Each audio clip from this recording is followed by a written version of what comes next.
It's Pickwick. How's that? Oh, I beg your pardon. I was just looking to see what was making you laugh, so... It's the Pickwick papers. Yeah, good, huh? Yes, I haven't read it for years. Worth taking another look at. I met Charles Dickens when he was here in '67. You did?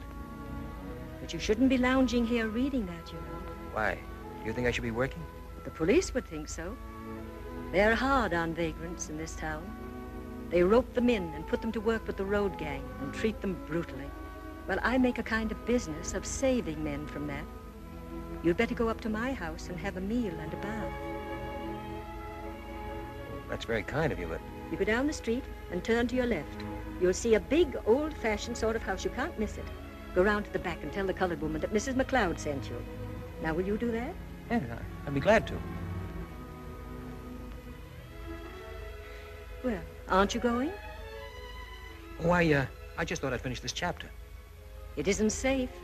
Oh, just another couple of pages. Well, perhaps just a couple of more pages. But don't go getting interested and start the next chapter by mistake now. Oh, I won't. Well, goodbye then. Bye. Thanks.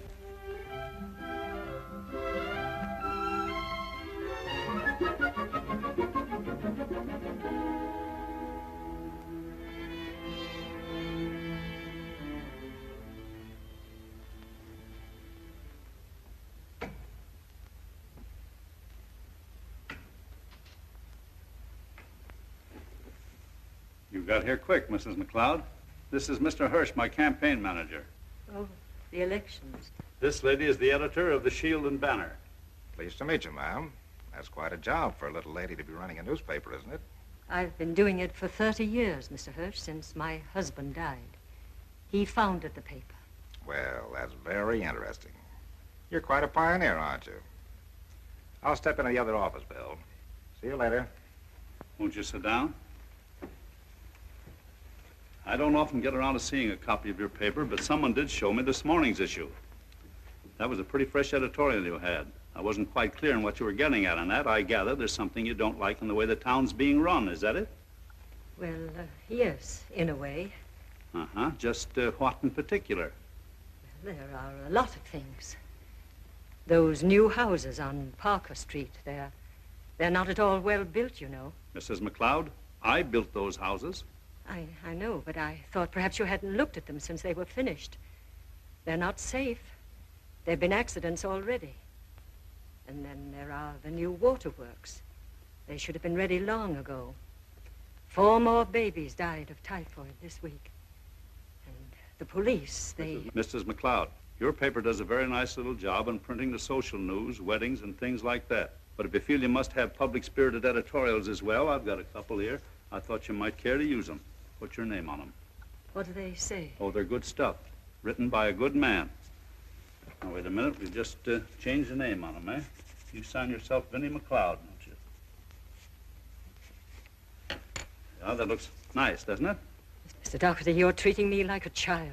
Oh, no, Mrs. McLeod. I'm treating you like an old lady going around poking her nose into what doesn't concern her, and who's going to get herself badly bitten if she doesn't watch out. Now, you save yourself trouble and print those.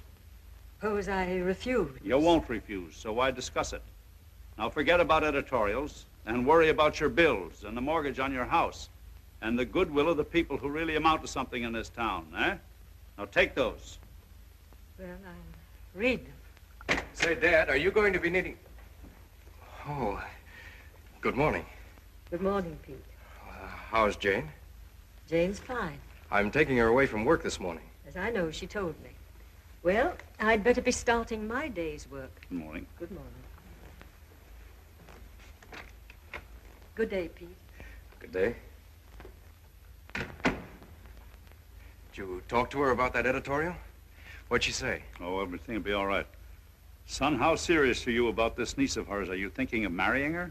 Well, I don't know that she'd have me. What? Why, she'd jump at you. Who are the McLeods compared to us? Would you mind my marrying her, Dad? I want you to have the things you want, son.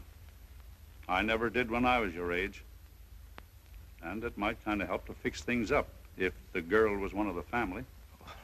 I wasn't thinking of that. No, but there's no harm in killing two birds with one stone. Good morning, Mr. Robbins. Morning, Miss McLeod. Anything interesting this morning? Oh, just the usual. Vagrancy, wife beaten.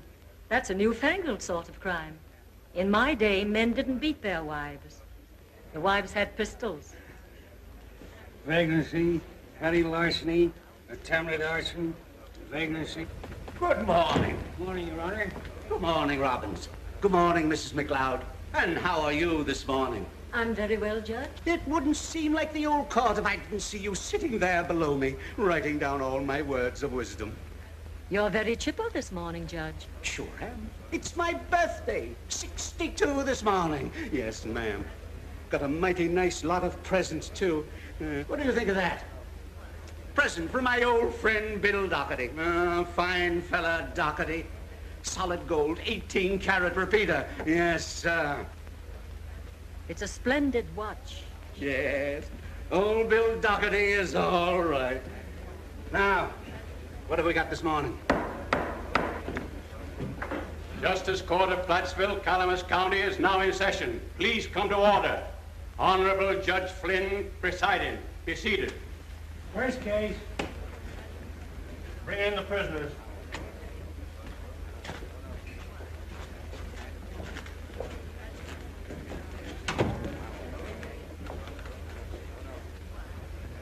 George Renshaw, Hiram Webster, and Thomas Richards. Charged with vagrancy. Guilty or not guilty? Not guilty. 60 days. Didn't have jobs, eh? Well, you've got one now. We'll have you working for the city on the road gang.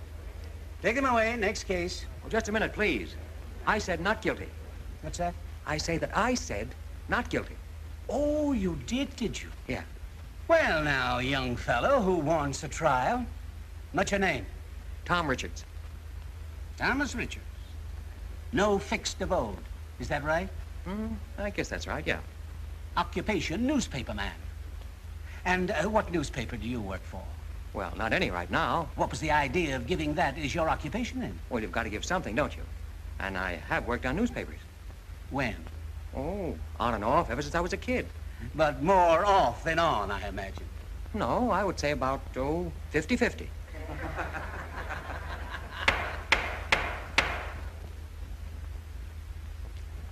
What are you doing here in Plattsville?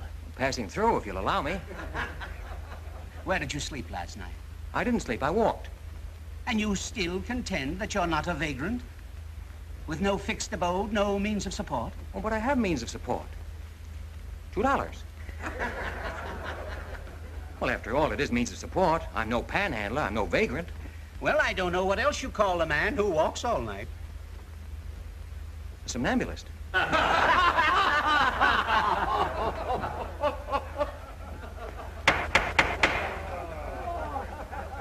Take those two out of here.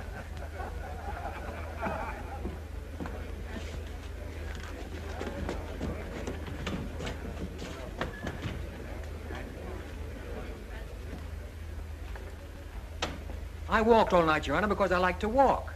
And I didn't want to spend the money for the room. Well, in this town, that constitutes vagrancy. The police find you sprawling in a public park, jobless. Your Honor, may I say a word? What is it?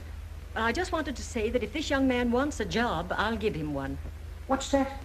I'm the editor of the Shield and Banner, and if you want a reporter's job, I'll give you one. That's very kind of you, ma'am. Now, Mrs. McLeod, that's just plain silly. I need another man on the paper, and he's had experience, he says. But you don't know the first thing about him. I'll take a chance on him. What do you propose to pay him? Why, I hadn't thought. No, you'd better. If the court is going to release him, it has to make sure that he's going to make enough to keep himself. I'll see that he gets enough. Yes, but the court has to decide what is enough. It fixes the amount at $35 a week. First week's salary in advance. Well, none of you say. Well, it's rather a large salary to start with. Well, that's what you'll have to make it. Now, hold on. No, I agree. Now, please, ma'am. No, it's all right. I agree. There. Now, will that be enough? May he go? Not so fast. The prisoner is still guilty of the charge of vagrancy, and that's the way it's got to go into the record. But owing to the intervention of Mrs. McLeod, a citizen of prominence and character, the court exercises its leniency and releases the prisoner on probation in her charge for 2 months. The prisoner is free to go.